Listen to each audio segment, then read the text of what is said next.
Thank you, Deputy Presiding Officer. I welcome the opportunity to take part in this afternoon's debate. Like others, I would like to compliment the Justice Committee on the report. There is no doubt that it is an extensive and comprehensive piece of work which has been produced by the experienced members of the committee. I was able to go along to the committee recently on a constituency matter and see the committee at work at first hand, and I was very impressed by their knowledge of the justice area, and that has been brought to bear in this report. There is no doubt that for many of us at our constituency offices and surgeries, the issues of crime and antisocial behaviour continue to dominate. Only last night I was contacted by a constituent who was frightened to leave her house because of criminal and antisocial behaviour activity in our local community. And last week in Cambuslang, while council workers attempted to clear the local bandstand, they come under attack from local youths. There is no doubt in the face of such incidents, the increasing presence of community police officers will help. As Cathy Craigie said, there is no doubt that they are a good thing. They are essential in our communities. And I think what people are looking for from community police is for them to be visible and to provide reassurance and also stability in our community. I think there are a number of aspects in the Justice Committee report which can be brought forward in order to strengthen the operation of community policing.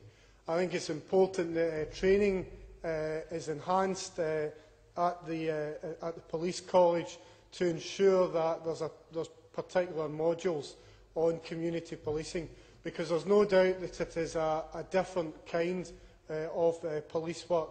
As Stuart McMillan noted, there is a skill involved in speaking to the public.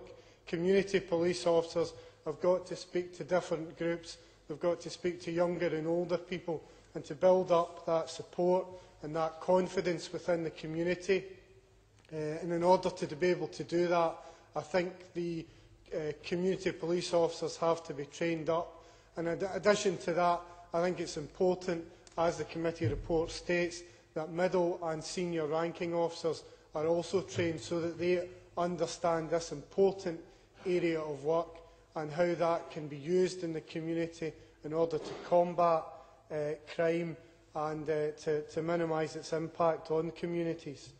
In terms of delivery of community policing, I note the report's comments in relation to the delivery on multi-member wards. I think that makes a lot of sense.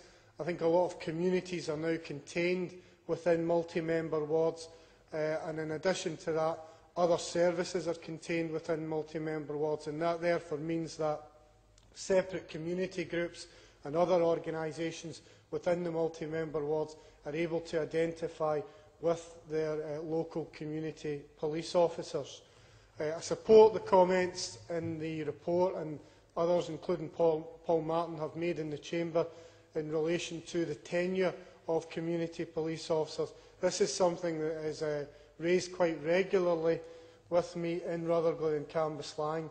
There is no doubt that when community police officers are appointed, there is a sort of learning curve involved in terms of not just learning the job, but also establishing themselves within the community and winning over the confidence of the different groups within the community.